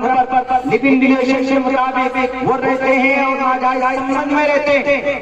یہ جائز نہیں ہے، یہ حرام ہے. اسی ناجائز سمبند کی وجہ سے شرد کا مرڈر ہوا. اسی ناجائز سمبند کی وجہ سے ساحل نے ساکشی کو مارا چاقو سے. اسی ناجائز سمبند کی وجہ سے ٹینا، نینا، پینا کون کون ان سب کا مرڈر ہوگا اسی ناجائز سمبند کی وجہ سے. اس لیے میں کہا کرتا ہوں کہ ہمارے قرآن کو پڑھو دنیا والوں. قرآن کریم کے اندر زنا کی سزائے موت ہے، سزائے موت. لال کرشن اڈوانی جی سینے میں کہا تھا. کسی نے پوچھا کہ should we die penalty for a rapist؟ ایک زنا کرنے والے لڑکے کو زانی کو سزائے موت ملنی چاہیے. ایک آدمی کہتا ہے کہ مولانا سزائے موت آپ کے اسلام میں خطرناک نہیں ہے. 100 کوڑے یا اگر شادی شدہ ہو تو سنسار کرنا اتنا خطرناک جرم. ان سے پوچھو کہ اگر تمہاری بیٹی کی سزا بیٹی کے ساتھ کوئی ریپ کرے تو تم کیا کہو گے؟ تو کہے گا، وہ ڈائریکٹ کہے گا کہ مجھے چاہو تو میں اتنا غصہ آئے گا کہ میں اس کا مدد کر دوں گا. اسی چیز کی رعایت کی ہے اسلام میں. اگر کسی بیٹی کی عزت کوئی لوٹتا ہے وہ مجرم ہے، لوگوں کو سامنے کھڑے کر کے سارے لوگ مجمع کے سامنے میں اس کو سزا دی جائے تاکہ دوسرا نوجوان پھر اپنا سر نہ اٹھائے کسی سماج کی بیٹے کی عزت لوٹنے کے لیے. اور زنا کی سزا پہلے زنا سے بچنے کا راستہ ہے قرآن میں. زنا کیسے عام ہو جاتی ہے، زنا کا بازار کیسے گرم ہوتا ہے، وہ بے پردگی کی وجہ سے، وہ فون کے اوپر کمیونیکیشن کی وجہ سے. ہمارا نوجوان یا جوان بیٹیاں آج کل ایک دوسرے کے ساتھ پہلے چیٹنگ کرتے ہیں، اس کے بعد ڈیٹنگ کرتے ہیں، اس کے بعد پھر پکنک مناتے ہیں. پہلے چیٹنگ پھر ڈیٹنگ پھر آخر میں جب بات نہیں بنتی ہے من ہر جگہ نہ جائے سمبند میں، اس کے بعد پھر کٹنگ کرتے ہیں. ایسا ہے. دنیا والے کیا کہتے ہیں؟ چیٹنگ بھی جائز، ڈیٹنگ بھی جائز، لیکن کٹنگ جائز. اسلام کہتا ہے کہ نہیں، کٹنگ تو ہے ہی نہ جائز، لیکن چیٹنگ بھی نہ جائز، ڈیٹنگ بھی نہ جائز. کیوں؟ چیٹنگ سے شروعات ہوتی تھی. اسی لیے اسلام کہتا ہے کہ کوئی سماج کی بچی کسی غیر محرم لڑکے یا مرد سے کسی سے بات نہ کرے. دونوں کے لیے پردے کا آرڈر ہے. یہ جو میڈیا والے بولتے ہیں کہ اسلام میں دیکھیے عورت کو پردہ، ارے مرد کو بھی پردہ ہے. قل للمؤمنات پڑھتے ہوں میں وقت قل للمؤمنین کا ترجمہ کرنا بھول جاتا ہے. قل للمؤمنین یغضوا من ابصارہم، مرد کے لیے پردہ نہیں ہے. قل للمؤمنات یغضضن من ابصارہم، نگاہیں کنٹرول میں رکھو. Don't show your beauty and ornament in front of a stranger person. اخیار کے سامنے میں اپنی بیوٹی کو ظاہر مت کرو. سیف وقرن فی بیوتکن ولا تبرجن تبرج الجاہلیۃ الاولی. گھر میں رہو، ضرورت پڑے تو اپنے محرم کے ساتھ باہر جاؤ تو پردے میں ملبوس ہو کر جاؤ. اور وہ شیطان کا ایجنڈا تمہارے ہاتھ میں، شیطان کا جھنڈا موبائل، اس کو ختم کرو، اس سے جڑنے کی کوشش مت کرو. ایک لڑکا کا پوچھتا ہے کہ مولانا میں مرنا چاہتا ہوں، آپ کی طرح بننا چاہتا ہوں. میں نے کہا میرے کیوں بننا چاہتا ہوں؟ مجھ سے اچھا بنو. میں تو پاگل ہوں، میں تو ایک طالب علم ہوں چھوٹا سا، مجھ سے بھی بڑا بنو. کیسے ہوگا؟ ہم یہ کریں گے. ہم نے کہا کہ موبائل ہے. بولا ہاں موبائل ہے، سوشل میڈیا یوز کرتا ہوں. میں نے کہا اس کو بند کرو پہلے. ہم نے کہا کہ جب جب دیوبند میں ہم جب ہم ڈپلوما کرنے بنگلور گئے تب بھی ہم نے موبائل کا استعمال نہیں کیا. یہ موبائل شیطان کا ایک سمجھے کہ ہتھیار ہے آپ کے پاس.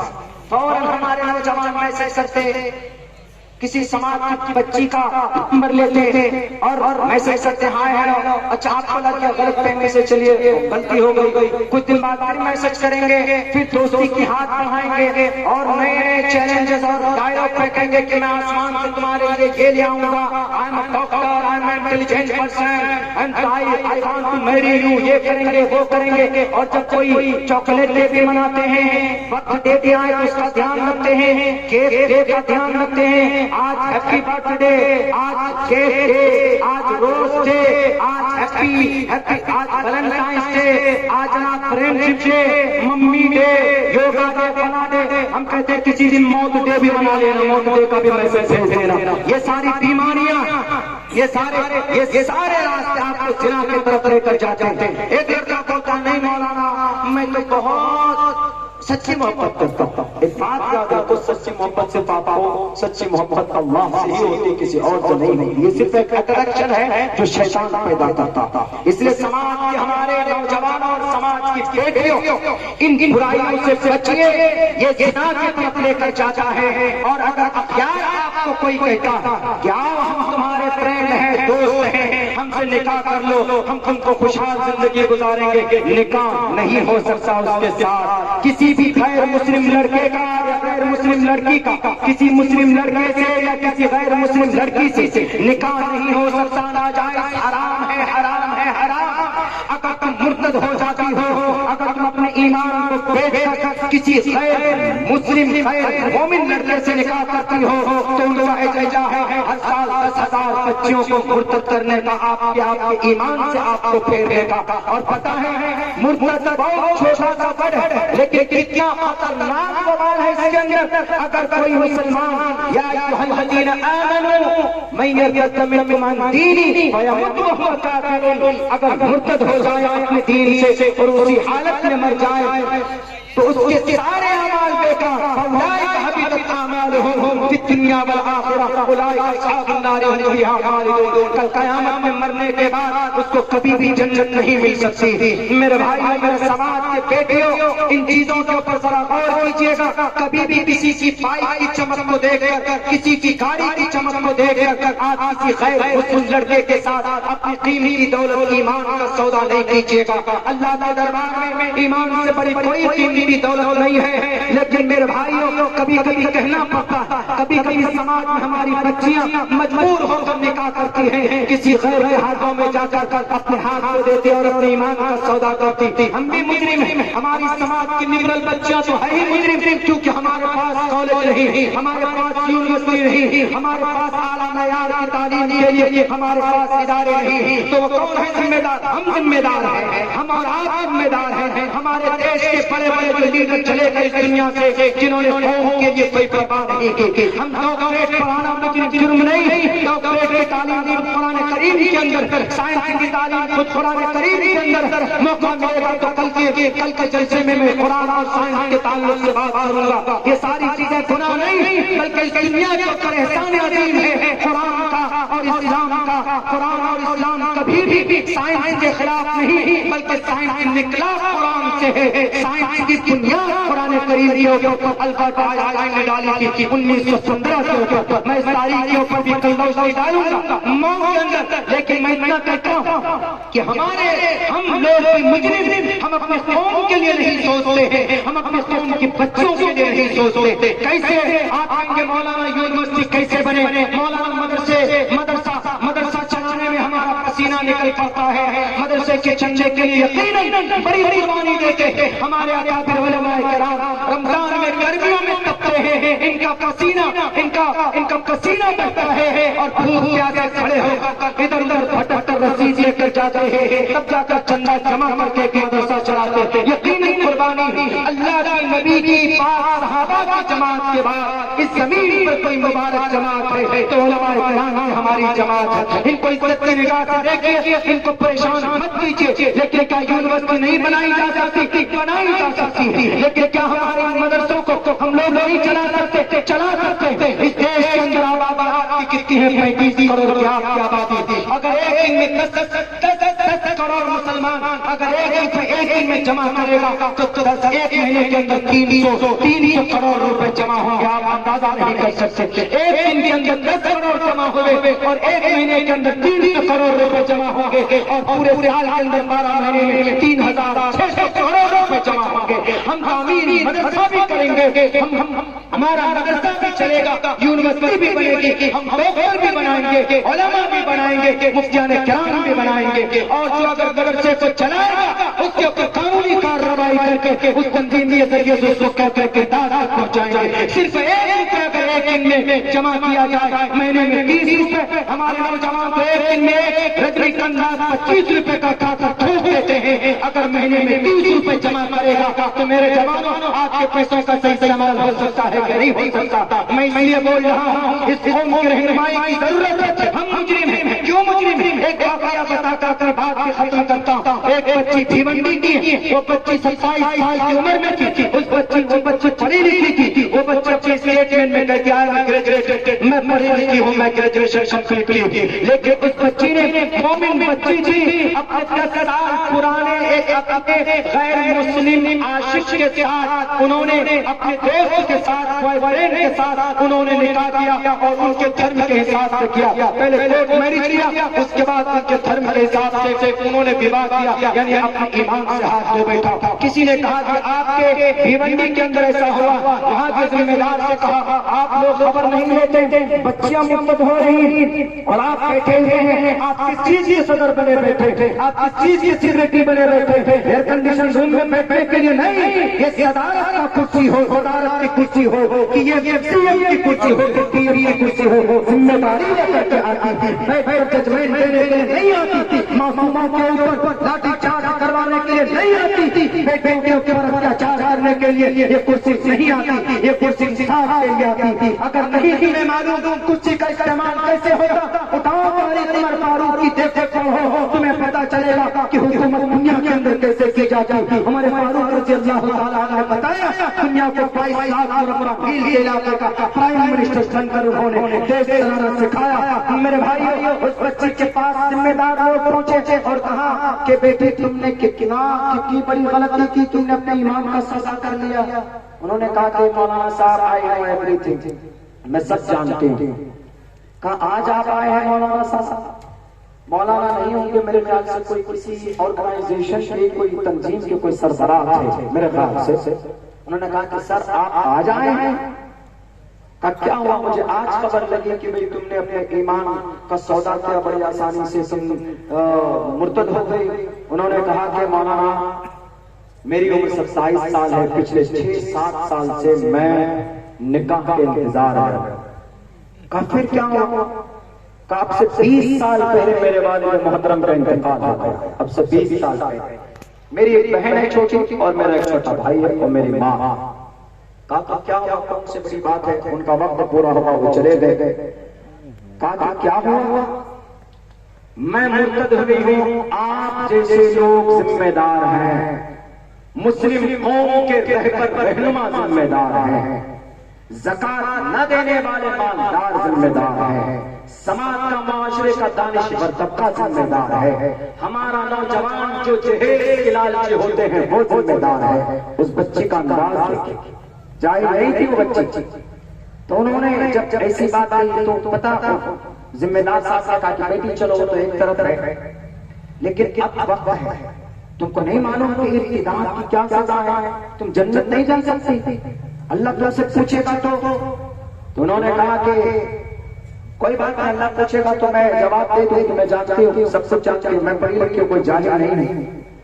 انہوں نے کہا توبہ کرو، استغفار کرو، کہا سر جائیے یہ لیکچر مت دیجیے ہمارے سامنے، آپ کو 20 سال پہلے آنا چاہیے تھا جب میری ماں برتن مانج کر ہماری پرورش کر رہی تھی، گھروں میں محنت مزدوری کر کر انہوں نے ہم لوگوں کو پڑھایا اور اس لائق بنایا، اور جس لڑکے سے میں نے نکاح کیا ہے بنا کسی ڈیمانڈ کے، بنا کسی جہیز اور تلک کے مطالبے کے، انہوں نے میرے ہاتھ کو تھاما، اور مجھے یقین ہے یہ لڑکا جو پچھلے سال سے ہمارے گھر کی پرورش کر رہا ہے، ہمارے گھر کے دیکھ بھال کر رہا ہے، یہ کبھی بھی ہمارا ساتھ نہیں چھوڑ سکتا۔ رہی بات اللہ تبارک و تعالیٰ کے سوال و جواب کا، تو اللہ تبارک و تعالیٰ یہی سوال کرے گا کہ بیٹی تم نے اپنے ایمان کا سودا کیوں کیا؟ تو میں اللہ تبارک و تعالیٰ سے کہوں گی سامنے کہ اللہ میں نے اپنے ایمان کا سودا کیا ہے، مجبوری میں آ کر آپ نے میرے ابا کا وقت پورا ہوا، آپ نے ان کو بلا لیا اپنے پاس، لیکن غریب یتیم مسکین کی ذمہ داری آپ کی کن کو آپ نے دی تھی؟ بھائی جو قوم کے ذمہ دار لوگ ہیں، جو قوم کے مالدار لوگ ہیں، آپ نے زکات کے لیے آرڈر دیا، لیکن میرے قریب میں، میرے پڑوس میں دو بڑے مالدار لوگ تھے جنہوں نے اپنی بیٹی کی شادی بڑے دھوم دھام سے کی، جنہوں نے اپنے ڈیکوریشن میں 5-5 10 لاکھ روپے خرچ کیے۔ میں ترس کر رہ جاتی تھی، پچھلے 7 سال میں میرے پاس کئی رشتے آئے، سب کا ڈیمانڈ یہی تھا کہ پیسہ کتنا دو گے، کئی لاکھ روپے ہوگا، کئی لاکھ روپے دیں گے ہمارے بیٹے کو کہ وہ بزنس کرے گا، کاروبار کرے گا۔ یہ نوجوانوں سے آپ پوچھئے اللہ میرے مرتد ہونے کے ذمہ دار سب سے پہلے نوجوان طبقہ اور یہ جہیز کے لالچی ہے، ان سے پوچھے کہ کیا کسی غریب بچی کا ہاتھ نہیں تھام سکتے تھے تم؟ اس وقت کیا جواب دو گے میرے نوجوانوں؟ وہ بچی کی ہے، یہ میں اللہ سے کہوں گی کہ ان نوجوانوں سے پوچھئے کیا بنا جہیز کا نکاح کرتا تو نکاح نہیں ہوتا ان کا؟ آپ پوچھئے ان مالداروں سے جو عید کے موقع پر اپنے بچوں کے لیے نئے کپڑے لاتے تھے، لیکن کبھی توفیق نہیں ہوتی تھی زکات الفطر کے پیسے دے کر ہمیں کم سے کم خوشیوں میں شریک کر لے. اے اللہ پوچھو ان مالداروں سے, اے اللہ پوچھو ان سماج کے لوگوں سے جو اپنے آپ کے ذمہ دار ہوتے ہیں, ان بڑی بڑی تنظیموں کے ذمہ داروں سے بھی پوچھیے جو کرسی اقتدار پر بیٹھ جاتے تھے اور غریبوں کو بھول جاتے تھے کہ سماج کی کتنی غریب بچیاں ہیں جو اپنی پیسوں کی غربت کی وجہ سے اپنے ایمان کا سودا کر رہی ہیں. اللہ ان سے کیوں نہیں پوچھتے, وہ ذمہ دار ہیں. اللہ تبارک و تعالیٰ ان سے پوچھیے کرسی اس لیے آپ نے ان کو نہیں دی تھی, کیا ہم کتنے اے اللہ اگر میں ایمان کا سودا نہیں کرتی تو آج میری جو چھوٹی بہن ہے جو سستی زندگی گزار رہی ہے, اے اللہ یہ دوائی بن جاتی, اپنی عزت رات کو بیچتی, تب جا کر ہمارے گھر کا چولہا جاتا. ہمارا جو چھوٹا بھائی ہے, میں نے ایمان کا سودا کیا ٹھیک ہے, لیکن اپنے بھائی کو شراب بیچنے اور ڈرگس کی ڈیلنگ کرنے سے میں نے اس کو بچا لیا ہے. میری ماں دوائی کے لیے تڑپتی ہے, اس ماں کو میں نے خوشی کی زندگی دی ہے. اے اللہ میں نے سوچا کہ میرے ایمان کو بیچ کر اگر یہ تینوں لوگ خوشحال ہوتے ہیں تو میں اللہ کے سامنے جا کر کھڑے ہو جاؤں گی, اور اللہ تبارک و تعالیٰ ہم سے سوال کرے گا کہ اللہ تب بھی میں مجرم ہوں تو مجھے ڈال دیجیے جہنم کے اندر, لیکن یا اللہ ان لوگوں سے پہلے آپ سوال کر لیجیے. میں مجرم نہیں, غربت کی وجہ سے بھی سماج کے کچھ بچے اپنے ایمان کا سودا کرتے اور جو لبرل ہیں تم کو تو اللہ دیکھے گا, لیکن غربت کی وجہ سے میرے بھائی اگر سماج کی بچیاں مرتد ہوتی ہے تو اس کے ذمہ دار ہم اور آپ ہمارے نوجوان طبقہ ہے. ہمارے اندر بھی اصلاح کی ضرورت ہے تاکہ اصلاح کے ذریعے سے کچھ نہ کچھ مدد ہمارے سماج کے بہو بیٹیوں تک پہنچ جائے, غربت دور کر سکے. لیکن ایسا نظام ہوگا کہاں سے؟ وہی نظام کوئی 1 کروڑ نہیں دے سکتا, 1 روپے تو دے سکتا. اللہ کیجیے کہ کوئی ایسی شکل بن جائے ہمارے بھارت کے اندر, اور بہت آسانی کے ساتھ. بھارت کے اندر ایک تنظیم ہے RSS, ان کے 10 کروڑ ورکر ہیں, 10 کروڑ رجسٹری ممبر ہیں, اور مہینے میں 5 روپے دیتے ہیں. مہینے میں 5, پورے مہینے. ہم تو ایک دن میں 1 روپے کی بات کر رہے ہیں, سب لوگ جمع کرے گا تو کہاں پہنچے گا. مہینے میں 5 روپے کا, ایک مہینے میں 10 کروڑ ممبر 5 روپے دیں گے تو کئی ایک مہینے کے اندر میں تقریباً 60 ارب کی کتنا تک پہنچ جائے گا اندازہ نہیں لگا سکتے آپ. وہ دیش کو بچا کے پھر آسان سے. تو ہم بھی ذمہ دار ہیں میرے بھائیوں, اسی لیے اللہ سے دعا کیجیے, وقت کافی ہو چکا ہے. اللہ تبارک و تعالیٰ سے دعا کیجیے کہ اللہ تبارک و تعالیٰ ہمارے معاشرے کے اندر خصوصاً نوجوان طبقے کے اندر سدھار کی جستجو دے, اور نبی پاک علیہ الصلوۃ والسلام کی سنت کے مطابق زندگی گزارنے کی توفیق دے. سماج کے بہو بیٹیوں سے بھی ہم گزارش کریں گے کہ ان کو بھی اللہ تبارک و تعالیٰ گھر کے اندر دینی ماحول پیدا کرنے کی توفیق دے. اور شکریہ, جزاک اللہ. السلام علیکم ورحمۃ اللہ وبرکاتہ.